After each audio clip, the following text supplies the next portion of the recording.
The first time I saw her, she was kneeling in the blood-red dust of Karthos IV, surrounded by the broken bodies of her royal guard. The sky above us burned with falling debris, fragments of shattered cruisers streaking like dying stars. My squad was already gone. The comms were dead. The only thing still functioning on that cursed battlefield was my rifle and my stubborn human heart. She didn't look like the war briefings. The intel files described the Valori as ruthless expansionists, psychic manipulators, enemies of humanity. What I saw instead was a wounded figure in silver gold armor, cracked and darkened with ash. Her helm had fallen away. Pale luminescent markings traced her temples, flickering weakly. Violet blood stained the sand beneath her, and her eyes, those impossible, luminous eyes, were locked on me. Not with hatred, with defiance. Target confirmed, my visor whispered.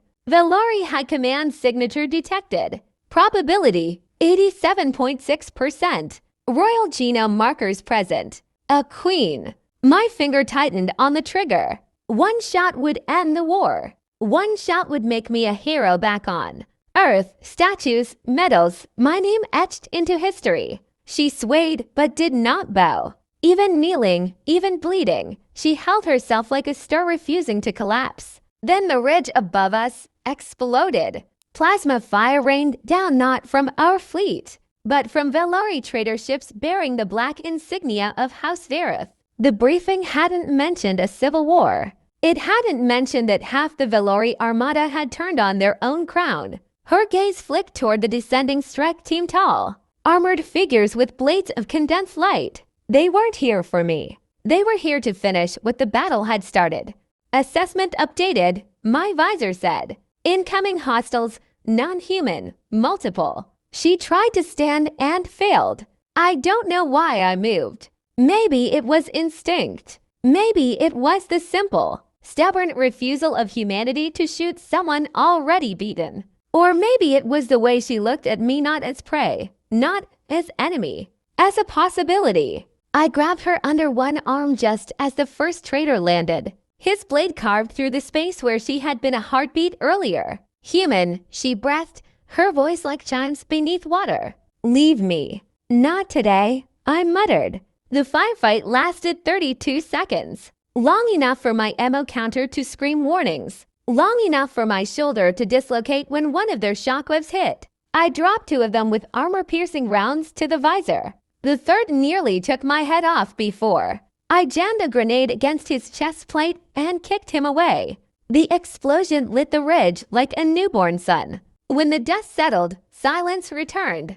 The traitors were gone, shattered fragments scattered across the sand. She was unconscious in my arms. My evac beacon was fried.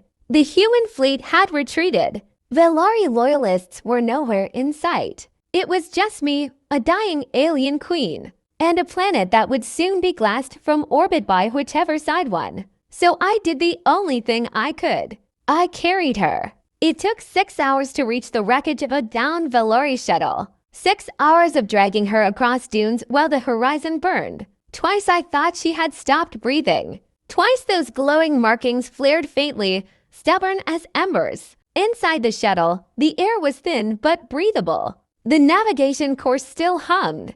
I sealed the hatch and slumped beside her. Why? She asked suddenly. I almost jumped out of my skin. You're awake. Why save me?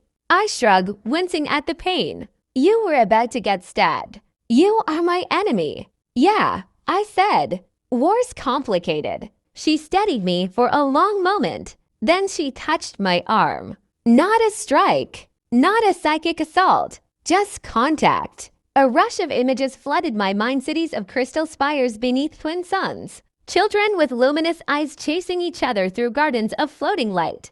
A throne room heavy with responsibility. I felt her fear, not of death, of failure, of her people tearing themselves apart. She pulled back, breathing hard. You are unexpected. Story of my life. The shuttle lifted off just as orbital bombardment began. Through the viewport, Karthos IV became a sheet of fire. If I'd stayed, I'd be atoms. She set a course not toward Valori territory but into deep space. For now, she said softly, we are both exiles.